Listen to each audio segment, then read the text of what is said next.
Hello, dear students. Let us continue with our chapter Food Production.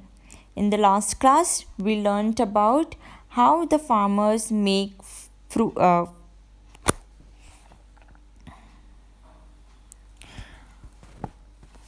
Hello, dear students.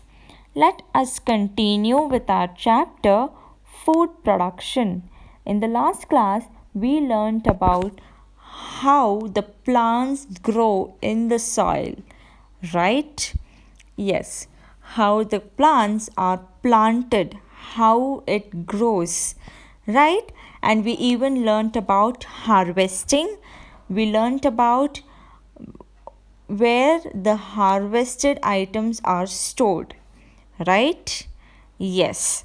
In today's class, we will learn about the growth of plant without harming the environment. Okay? Before learning about this, we shall learn about how farmers grow so many plants. They may grow more than one set of plant in a year. They will repeat this practice year after year.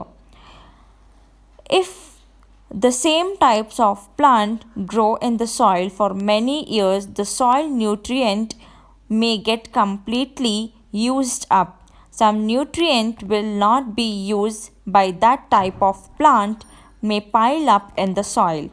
Moreover, the farmers use chemicals to increase the growth of plant. They also use chemicals to kill harmful plants and insects on the farm. These chemicals even will kill even the useful organisms in the soil like earthworm.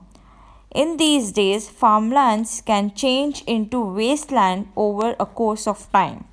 Some plants need a lot of water to grow. So, growing plants need a huge number may lead to water storage in that particular area. So, it is important to grow plant without harming the environment. So, now let us see how to grow plant without harming the environment. Some farmers do not use chemicals on their farms. They use plant and animals made materials to increase plant growth and reduce the harmful effects. For example, they use animal waste like cow dung, ash, and plant waste like fallen leaves of tree to add the nutrients of soil. Fallen leaves can be dried leaves and the wet leaves also, children. It's not only the fallen leaves, it can be dried also. They use manure made, that is man made. Manure is nothing but man made of all these things. Farmers spray juice of leaves for some plants such as neem to kill the insect. Another practice to grow different plants in the same field one after the other.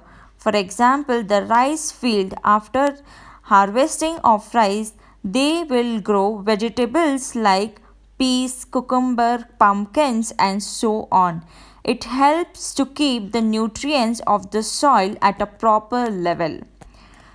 So, the last one is watering of plants. What do you mean by watering of plants? If you have a farm nearby, you need to have enough storage of water. That is, the plants need more storage of water, so you need to have a water channel or you need to have the enough storage of water.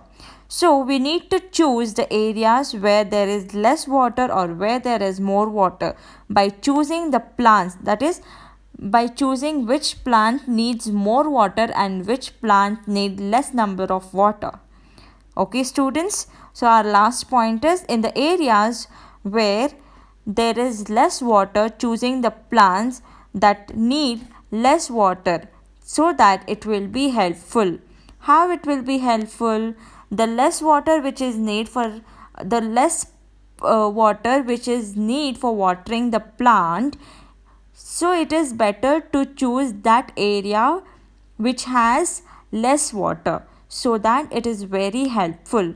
So the plant which needs or which consumes more water, you need to choose an area which gives or which stores more water with water channel. Okay students, yes, I hope you all have understood this lesson correctly. Let us continue the session in the next class. Thank you class. Enjoy learning.